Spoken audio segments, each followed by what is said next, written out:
In 2002, northeast of Durango, 73,000 acres and 56 homes burned, making the largest fire in the history of Durango area. The fire got so out of control because of the super dry conditions of that year and the fire suppression tactics of firefighters let dead material build up and make great fuel for a hot fire. A year later, the Bear Creek Fire ravaged northeast of Iosita Reservoir, which would not revegetate Engelmann spruce naturally after 10 years.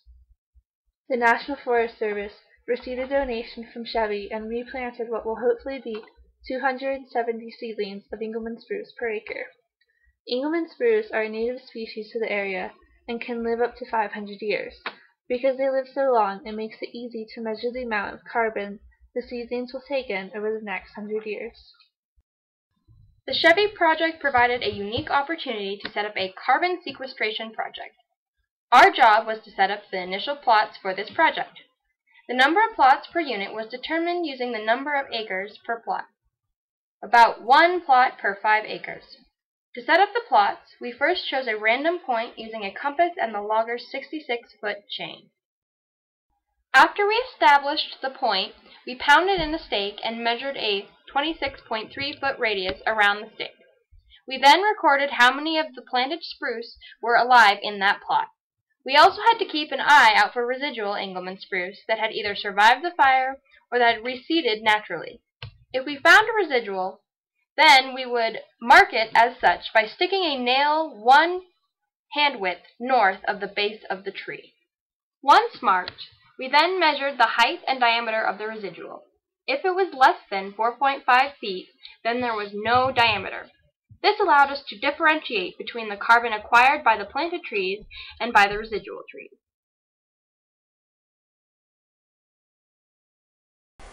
I have faith. Let's see what you're doing over here. Wait, hold that. What are you doing, Kayla? Show me. Trying to pull it up. Tell me what you're doing here, though, for people who don't know what you're doing. I'm staking residual trees that last, or that grew after the fire burned. We're not ready. Yeah.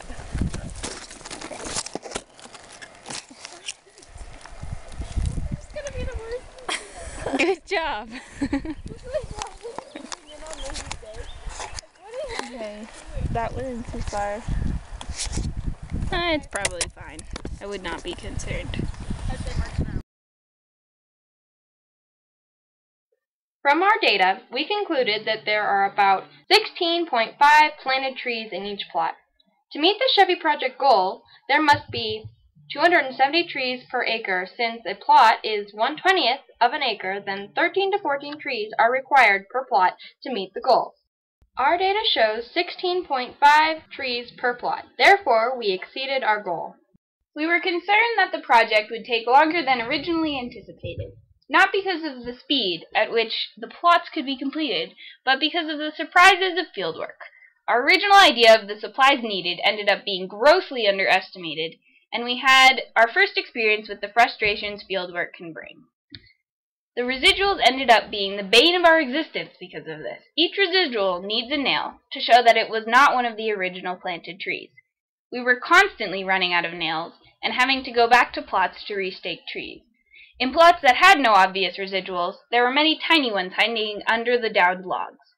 They also tended to grow in clusters, causing no end to confusion in the staking.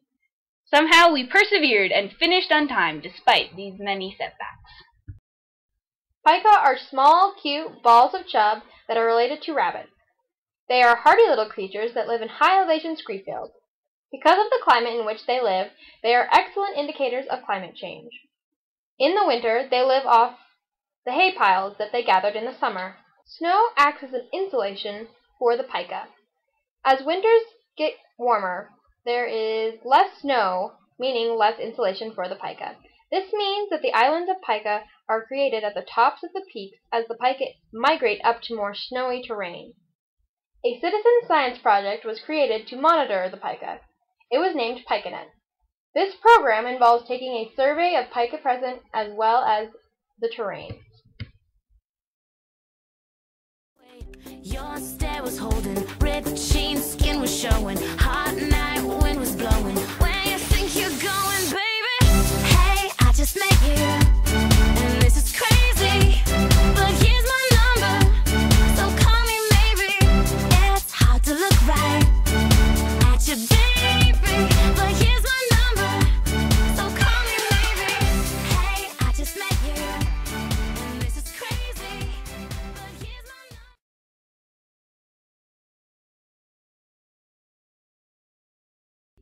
So, Robin, what was one of the setbacks you had during the internship?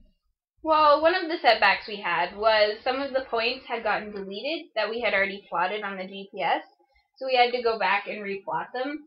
Michaela and I were going back to replot one of the points in Unit 4, and it started raining, which was okay because we had our raincoats, and we were heading up there, and Erin had warned us not to go up there if there was lightning. And, you know, we'd heard that many times, but we kept going because we weren't really seeing any lightning, and it was vague thunder.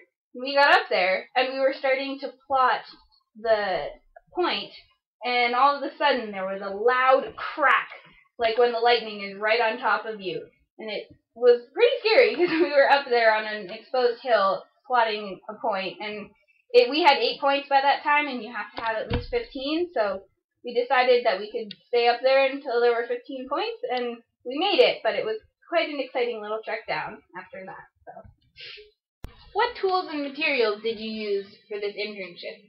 Well, we used a lot of tools and materials, but the thing that really stood out to me was the post powder, because it was super, super heavy, and we had to carry it around everywhere. And everybody else didn't like the post powder, but I decided that I was gonna be one with the post powder, and so I named him Theodore. And Theodore may have been heavy and awful and everything, but I loved Theodore. So, Michaela, what were some of the skills that you learned during this internship? Well, India, let's see. We did a lot. We learned a lot. There was GPS and compass and maps, and we actually did some first aid stuff during our orientation. That was really fun. It was really involved because we got to do directions. We got to pick and randomly decide where to put our posts, so it made it random.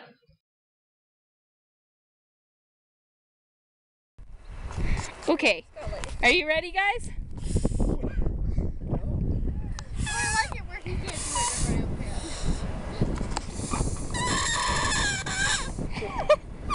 Wait a minute.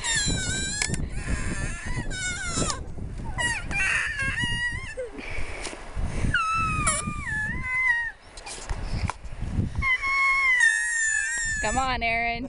I'm getting a good piece of grass. Alright. It's so sad, Erin. It's tragic.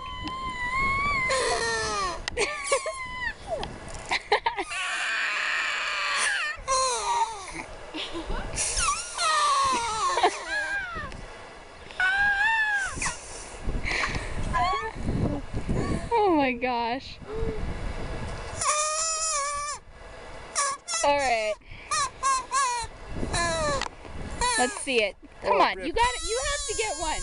Clearly, are you stripping the edges? I'm not stripping the edges. You gotta strip the edges. No, you don't. Yeah, you do. It makes them sing louder.